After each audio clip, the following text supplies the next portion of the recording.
Hello and welcome to the second episode of Let's Shop for a New Wireless Router in 2021 series.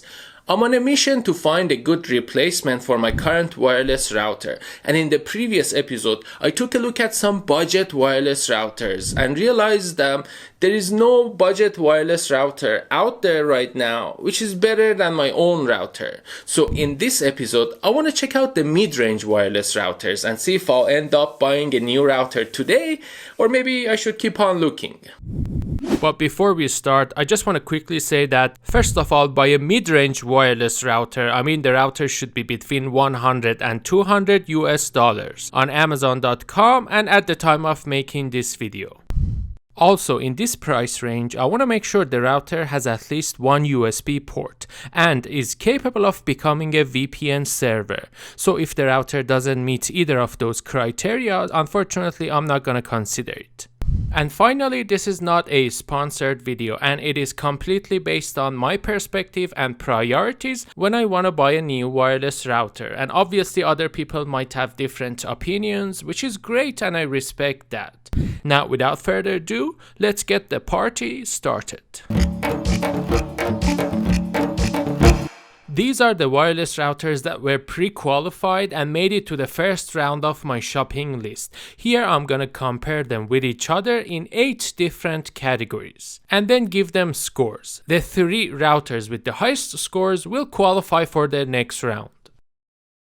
The first category is ports and interfaces. All of them have 5 Ethernet ports, 1 WAN and 4 LAN ports, and the speed is 1 gigabits per second. I was kind of curious to see if I can find a router that has more than 4 LAN ports, or maybe has a port which is faster than 1 gigabits per second. But I guess that is something that I should expect in more high-end routers. All of them have USB ports, some 2 USB ports and some only 1. And the highest score will go to the one that has one USB 3.1 and one USB 2. Next, I'm gonna check out the CPU and RAM. The Asus AX56U and the Netgear AX20 both have quad-core 1.5 GHz processors with 512 MB of RAM, which is good.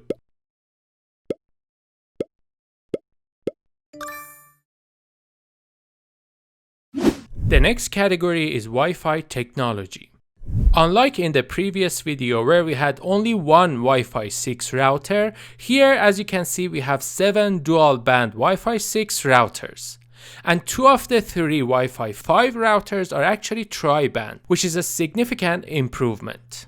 The TP-Link Archer AX73, which is Wi-Fi 6 and has the theoretical Wi-Fi speed of 5400 megabits per second, definitely gets the highest point for me in this category.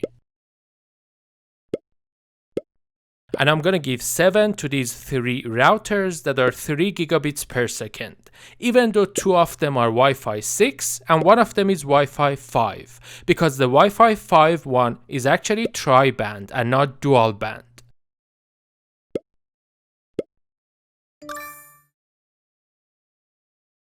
Category 4 is features. All of the Asus routers have more or less similar features, which includes comprehensive quality of service and parental controls. They can be different kinds of servers. This one has a game boost feature as well.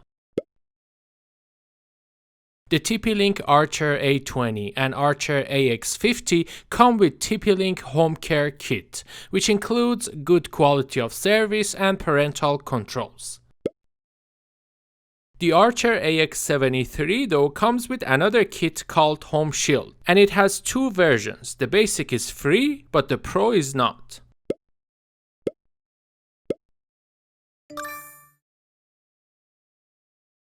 Next, let's take a look at the operation modes of the routers. The Asus routers here, as you can see, apart from being wireless routers, which is their default mode, they could be configured as access points, media bridges, repeaters, or even AI mesh devices, which is great, so I'll give them 10.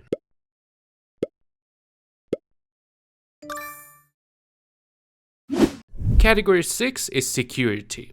Again, I'm gonna start with the three Asus routers because they more or less have similar security features as well.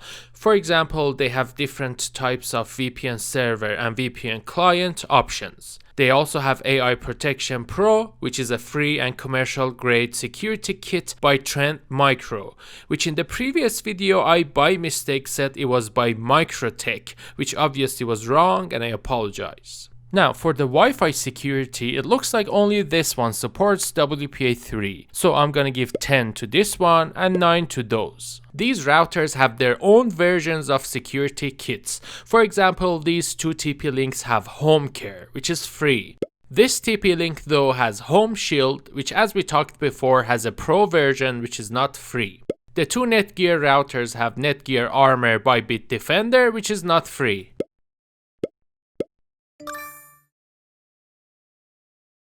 The next category is support for third-party firmware, and as you can see for the three Asus routers, you can install the Asus WRT Merlin, but unfortunately for the rest of them, currently you don't have any options at all. Category number 8, which is the last one, is price. These are their prices on Amazon.com at the time of making this video.